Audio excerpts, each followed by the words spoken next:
E aí, meu povo, então, na última aula nós vimos um pouquinho sobre a questão da microscopia, né? Como que o microscópio foi descoberto, como que ele evoluiu e como que esse microscópio chegou e impulsionou a descoberta da célula. A gente viu também como que era a questão de você compreender que a partir de agora eu tinha um animal que era composto por células, uma planta que era composta por células, ou melhor, a partir de agora eu tinha um conhecimento científico de que todo ser vivo vai ser composto por célula. Inclusive, essa composição por células, né, vai trazer para mim uma outra questão.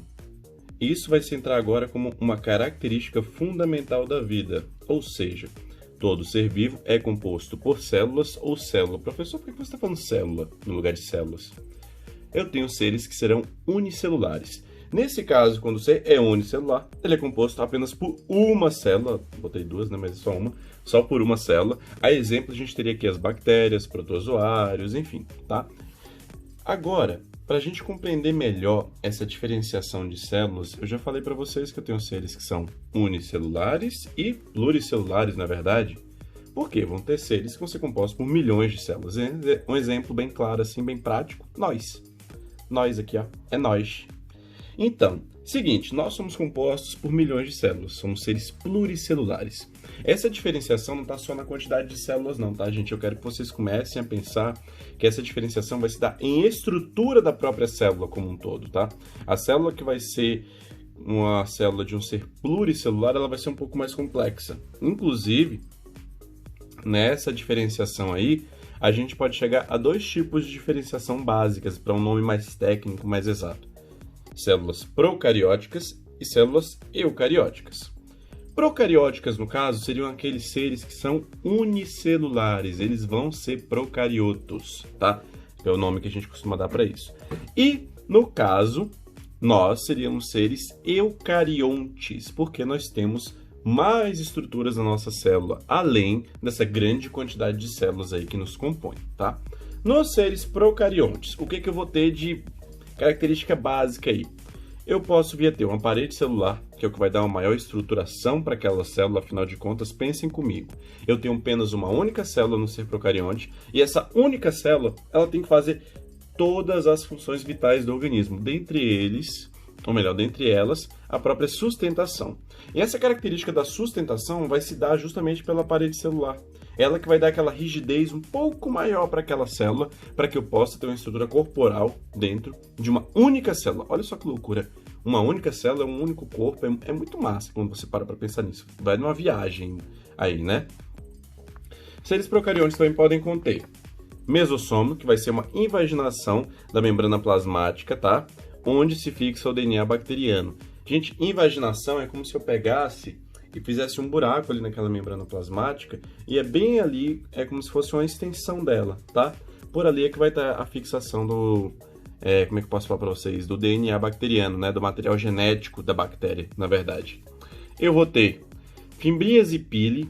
Que diacho de nome é esse, Diego? Então, vou falar para vocês, calma, tenham fé. Tenham fé que tudo dá certo no final das contas aqui. Essas fímbrias são estruturas filamentosas que auxiliam na adesão da superfície. Tá, traduz para mim aí, vamos lá.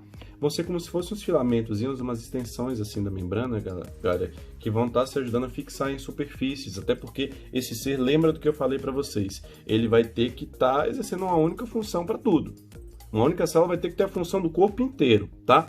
As piles são semelhantes às fimbrias e atuam na passagem do DNA entre duas bactérias durante o processo de reprodução chamado conjugação. Aguenta aí que eu vou pegar aqui umas bactérias que eu tenho e vocês vão entender melhor esse processo.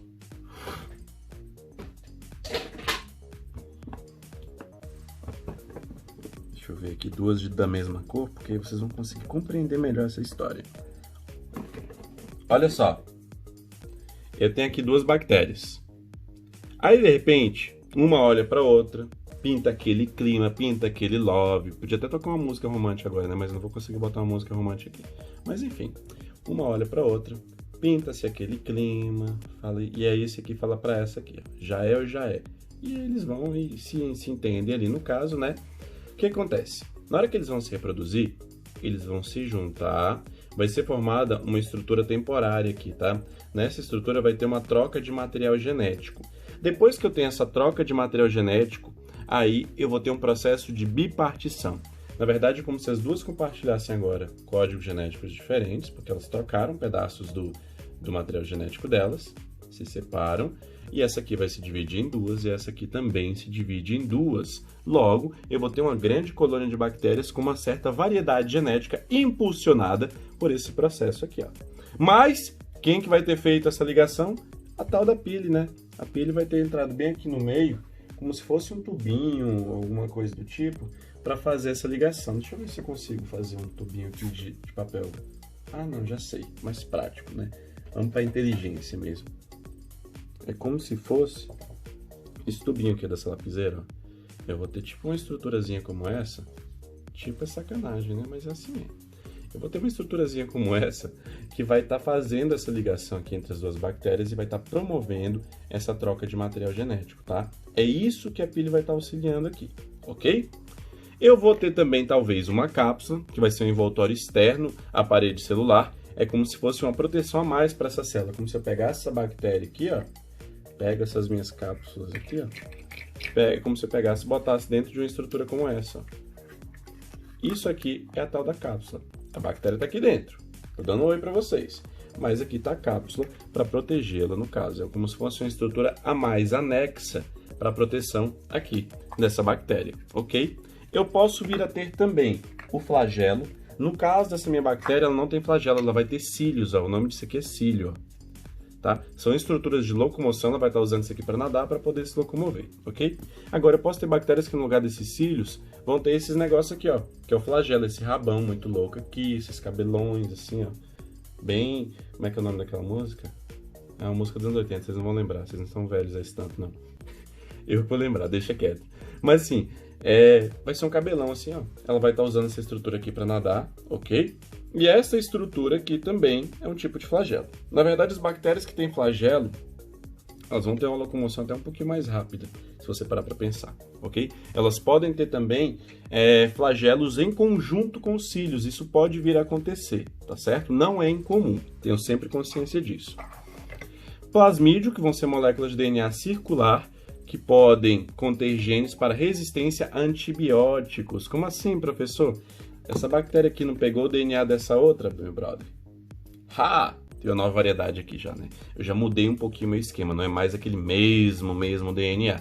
E esse processo constantemente acaba ocasionando novas variedades de bactérias e, consequentemente, eu tenho a partir daí uma certa resistência a alguns medicamentos, dentre eles, vários antibióticos. É por isso que a gente tem aquela história de que não pode tomar antibiótico aleatório. Você não pode tomar antibiótico só porque você quer, tem que ser com receita médica, tem que ser muito bem prescrito. Qual o motivo? Não promover essa alta seleção natural. Para quem já teve aula comigo sabe o que é seleção natural. Quem tiver com dúvida, eu vou marcar uma aula só disso, tá? Para promover essa seleção natural aqui das bactérias. Promovendo essa seleção natural, eu acabo gerando novas variedades de bactérias muito mais resistentes a antibióticos e com o passar do tempo, inclusive isso já é esperado, esses antibióticos vão perdendo efeito, não só naquela pessoa que vem utilizando dele, mas na população como um todo. Tanto que é previsto que de tanto em tanto tempo a gente tem que rever as fórmulas de antibiótico. Por quê? A gente já espera que sofram-se mutações bacterianas em cima disso daí, ok? Bom, entendendo agora esse conceito geral aí dos organismos... O que é mesmo? Procariontes, tá? Lembrem-se disso. Unicelular, procarionte. Tem uma ligação aí, tá? Pode ter uma variação? Pode. Calma aí que eu vou chegar nessa variação. E as coisas vão mudando um pouquinho de figura. Mas, a princípio, todo mundo é procarionte, tá? Os primeiros organismos, procariontes. Ok? Ok? Estão me entendendo? Então, vamos lá. Nessa variação agora, a gente parte para um novo grupo de organismos, que são os eucariontes, que eu até me confundi um pouquinho no meio do vídeo. Por quê? Os eucariontes, na verdade, são a evolução dos procariontes. Então, eu vou ter organismos unicelulares que são eucariontes também, que vão ter a membrana nuclear, que é a principal diferença. A principal diferença é que o nosso DNA aqui circular, ele está aqui no meio, ok? Deixa eu ver se eu... Será que eu risco meu bichinho? Não vou riscar não, né? É sacanagem. Mas o meu DNA circular está aqui no meio, solto. Aqui agora, eu vou ter um núcleo celular delimitando de fato a minha célula. Eu vou ter uma célula mais bonita, uma célula mais vistosa, né? Uma célula assim mais bem trabalhada, mais detalhada, uma coisa mais bem acabada, digamos assim. Sim, eu vou ter. E isso começa com o ser unicelular, que seriam os protozoários. Daí para frente, eu tenho um novo salto evolutivo e vou começar a ter os eucariontes pluricelulares, que no caso somos nós, ó. A gente também, tá? Ah, tem mais coisa? Tem. Sapo, boi, perereca, rã, deixa eu ver o que mais, cachorro, gato, papagaio, enfim.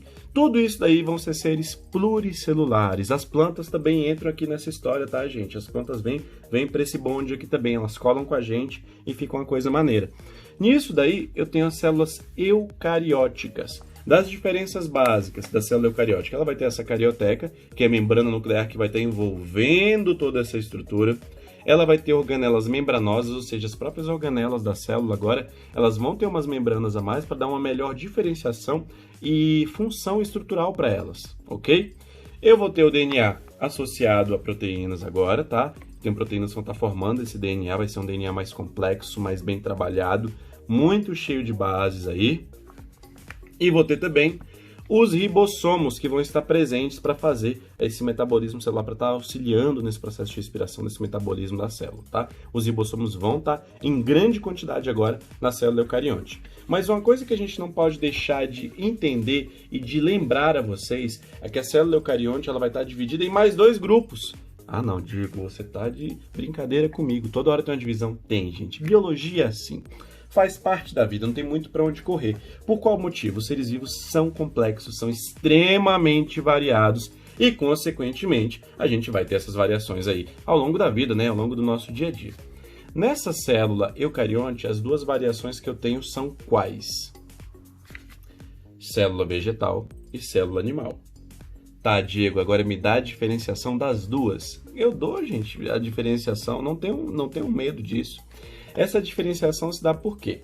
Quando eu falo de célula eucarionte, eu, por exemplo, eu faço fotossíntese, eu sou produtor, sou consumidor, né? Eu não faço fotossíntese. Eu não vou estar criando um processo metabólico para gerar o meu próprio metabolismo, né? Em teoria, assim, para gerar o meu próprio alimento, tá? Isso eu não faço. Eu vou ter que me alimentar de outro ser vivo. Agora, já essa coisinha aqui, ó, isso é uma planta, tá? E é de verdade, não é de mentira, é uma planta mesmo. Ela absorve a umidade do ar, bem legal. Qualquer coisa depois eu mostro um pouquinho dela para vocês, tá? Nessa plantinha aqui, o que a gente tem? Ela vai estar gerando o próprio processo metabólico, não é? Ela vai absorver a umidade do ar, vai usar a energia solar e a partir daqui ela sintetiza a sua forma de nutrição. Sintetiza o seu próprio alimento, né? Então, isto é uma diferenciação. Então, tem célula vegetal fotossintetizante, célula animal não é fotossintetizante. A gente não faz fotossíntese. Pelo amor de Deus, não me vão cair num erro desse não, tá? Uma outra coisa que eu vou ter aqui, uma estrutura mais chamada de cloroplasto.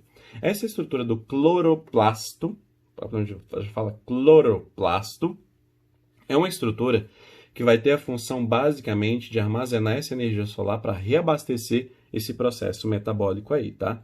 É como se fossem vários disquinhos achatados, um em cima do outro, e esses disquinhos eles vão estar retendo a clorofila. Eles são esverdeados, tá? Em geral, pode ter uma variação de acordo com a planta, mas esses disquinhos achatados, conforme eles absorvem a energia solar com a clorofila ali dentro, eles vão ficando agitados, vão se agitando um contra o outro, e a clorofila se agita, e aí eu tenho a produção do meu processo metabólico. A gente vai ter uma aula só disso também, não entre em pânico, tá bom? Gente, é isso. Um resumão aqui geral, né? Na verdade, uma introdução desse conteúdo e da diferenciação aí entre os grupos principais de células, tá? Então tem o quê? Célula procarionte e célula eucarionte, e tem o célula vegetal e célula animal. E essas células aí eucariontes podem estar divididas entre mais dois grupos. Quais seriam eles?